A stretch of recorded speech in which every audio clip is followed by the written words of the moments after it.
ஒரு மத்தியான நேரம் ஐஸ் வண்டிக்காரங்க ஐஸ் விற்றுட்டு போகிறத எங்கள் குட்டீஸ்லாம் பார்த்தாச்சு. ஒரே ஆர்ப்பாட்டம், எங்களுக்கு ஐஸ் இன்றைக்கி வேணும் அப்படின்னு சொல்லிட்டு. சரி வாங்க நம்ம வீட்லேயே ரெடி பண்ணிக்கலாம் அப்படின்னு சொல்லி சமாதானப்படுத்தியாச்சு. இப்போது சேமியா பால் ஐஸ் செய்யலாம் அப்படின்ட்டு ரெடி பண்ணிகிட்ருக்கேன். ஒரு 1/2 கப் அளவுக்கு சேமியாவை லைட்டாக வறுத்துட்டு தண்ணி ஊற்றி ஒரு கொதி வந்தவுடனே ஆஃப் பண்ணிட்டு போகிறேன். இதுலேயே சேமியா வெந்துடுங்க. இதுக்கு நடுவில் பார்த்திங்கன்னா பாலை நான் காய்ச்சி வச்சுருந்தேன். இது கொஞ்சம் ஆறட்டுங்க. தேவையான அளவுக்கு சர்க்கரை சேர்த்துட்டு, இனிப்பு தகுந்த அளவுக்கு சர்க்கரை சேர்த்துட்டு நம்ம வேக வச்சுருந்த சேமியாவையும் இது கூட சேர்த்துக்க போகிறேன்.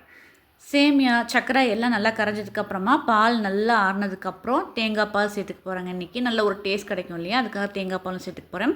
இன்னொன்று, இன்றைக்கி நான் ஐஸ் மோல்டு, குல்ஃபி மோல்டு எதுவுமே யூஸ் பண்ண போகிறது இல்லைங்க. நார்மல் டம்ளர், நம்ம சில்வர் டம்ளர் சின்னதாக வச்சுருப்போம் இல்லைங்களா, அதுதான் யூஸ் பண்ணிக்க போகிறேன். இதுக்கு நடுவில் தேங்காய் பால் சேர்த்துக்கிறேங்க. நல்லா பால் ஆறிடுச்சு, அதையும் சேர்த்துட்டு இந்த இது ஃபாயில் ஷீட் இருக்கும் பார்த்திங்களா, நம்ம ஏதாவது ரேப் பண்ணுறதுக்காக யூஸ் பண்ணுவோம். அதுதான் இன்றைக்கி டம்ளருக்கு மேலே வச்சு க்ளோஸ் பண்ணுறதுக்காக அதையும் ரெடி பண்ணி எடுத்துக்க போகிறேங்க. இப்போ வேணுங்கிற சைஸில் ஒரு அந்த டம்ளர் தகுந்த அளவுக்கு சின்னதாக கட் பண்ணிவிட்டு அந்த டம்ளருக்கு மேலே வச்சுக்கிறதுக்காக ஃபாயில் ஷீட்டும் ரெடி பண்ணியாச்சு.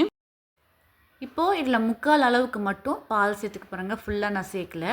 3/4 டம்ளர் அளவுக்கு சேர்த்துட்டு இந்த ஃபாயில் ஷீட்டு மேலே கவர் பண்ணிவிட்டு அதுக்கு மேலே ரப்பர் பேண்ட் போட்டுக்கலாம். அப்போ தான் அந்த சைடு இந்த சைடு நகராது.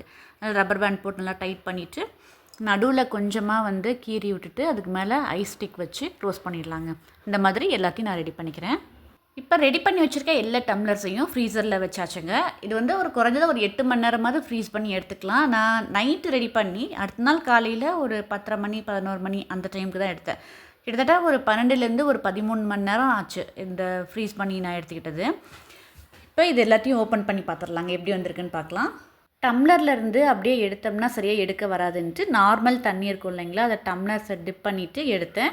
இந்த சேமியா பால் ஐஸ் அவ்வளோ நல்லா வந்துருந்துச்சு. நல்லா செட்டாக இருந்தது, க்ரீமி டெக்ஸ்சரில், நல்லா டேஸ்டியாக சூப்பராக ரெடியாகி வந்துருச்சுங்க. பார்க்குறதுக்குமே ரொம்ப நல்லா இருந்துச்சு. குட்டீஸ்லாம் என்ஜாய் பண்ணி சாப்பிட்றாங்க.